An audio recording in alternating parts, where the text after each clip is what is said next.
Good evening, Internet. My name is Michael and I'm here to review some stuff for you. Tonight we're going to take a look at the second movie in the Phantasm series with Phantasm 2. Now if you've never seen this movie before, let me read the back so you can get a general idea. Released after 7 years in a mental institution, Mike convinces his old pal Reggie to join forces with him to hunt down and destroy the Tall Man, once and for all. Mike's visions lead the two to a quiet little town where a horde of flying killer balls aim to slice and dice their gruesome way through each of them. That's actually a really bad example of what the movie's about. The movie starts off with basically Phantasm 1 ended on a cliffhanger, and Phantasm 2 starts off right at that cliffhanger and shows you what happens afterwards. However, then it skips 7 years and it kind of almost ignores what happened in the cliffhanger. It's kind of weird. The entire series has a tendency of doing that, like each movie ends with a cliffhanger and then the next movie starts off where the cliffhanger was. So, anyway, you do get a resolution to what happened with the cliffhanger. It's a pretty cool scene. And then the timeline skips forward 7 years, and Mike, the younger brother who was still alive from the first movie, is in a mental institution because his brother's friend Reggie put him there because Reggie apparently forgot about all that happened with the Tall Man.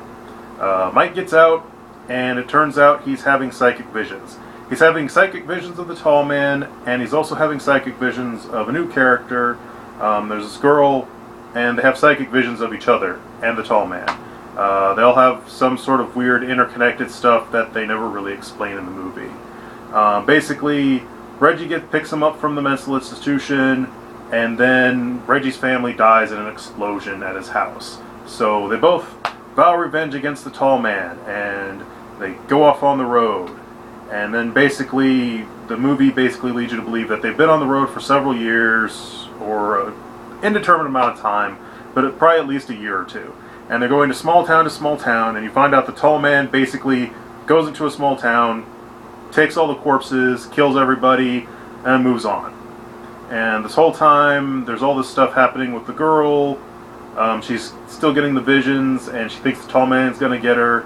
And then her grandfather dies, and the Tall Man's taking over the town again. And eventually it all ends up where they all meet in the same town, and they fight the Tall Man and his minions. And then they get away after they think they killed the Tall Man, and there's yet another cliffhanger. This one is actually very similar to the one in the first one, and it's still pretty cool. This movie is a lot gorier than the first one, if that nothing else. So if you like the gore horror, a more brutal horror movie, this is definitely that. It doesn't have quite the same atmosphere though. The music's okay. And the atmosphere, it's not as creepy. The movie's almost more of an action movie than anything else.